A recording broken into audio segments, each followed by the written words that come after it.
అత్తగారింటికి పంపించేటప్పుడు అమ్మాయికి కానీ, లేదంటే కోడలు వచ్చేటప్పుడు కొడుకు కానీ, వీళ్ళ ఎట్లా కోఆర్డినేట్ చేసుకోవాల్సి ఉంటుంది? ఒకటి చిన్న ఉదాహరణ, కొత్తగా పెళ్ళైంది. పెళ్ళైన తర్వాత వాళ్ళిద్దరు జంట వచ్చి కలిసి ఉంటున్నారు. వాళ్ళ ఇంటికి వాళ్ళ చుట్టాలు వాళ్ళు వచ్చి వాళ్ళ ఇంట్లోనే ఉంటున్నారు. ఉంటున్నప్పుడు అమ్మాయి తల్లి ఏమంటది, కొత్తగా పెళ్ళైంది ఇప్పుడే నా కూతురికి, వీళ్ళు వచ్చి ఇళ్లలో ఉంటే ఎక్కడ వీలవుతుంది అని అంటారు కదా జనరల్గా. కానీ ఆ అమ్మాయి మదర్ ఏం చేసింది, లేదు బాధ్యతలు ఉంటాయి, ఫ్యామిలీ ఉండాలి, చెయ్యాలి నువ్వు అని చెప్పింది. జనరల్గా ఈ రోజుల్లో ఏం జరుగుతుంది, మీరు చేసుకోవడమే కష్టమవుతుంది, నువ్వే చాలా టైర్డ్ అవుతున్నావు, ఇంకా వాళ్ళందరూ వద్దని చెప్పేసి అంటున్నారు. ఆ అమ్మాయి లోపల ఏం డెవలప్ అవుతుంది, కూతురు లోపల ల్యాకింగ్ డెవలప్ అవుతుంది, డిటాచ్మెంట్ డెవలప్ అవుతుంది. చూడండి,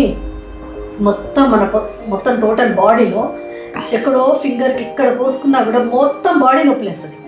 అట్లనే రిలేషన్షిప్స్లో కూడా రిలేషన్షిప్ని స్ట్రెంథన్ చేయకుండా డిస్కనెక్ట్ చేస్తూ వెళ్తుంటే ఎక్కడికి వెళ్తున్నాయి ఆ డిస్కనెక్షన్స్?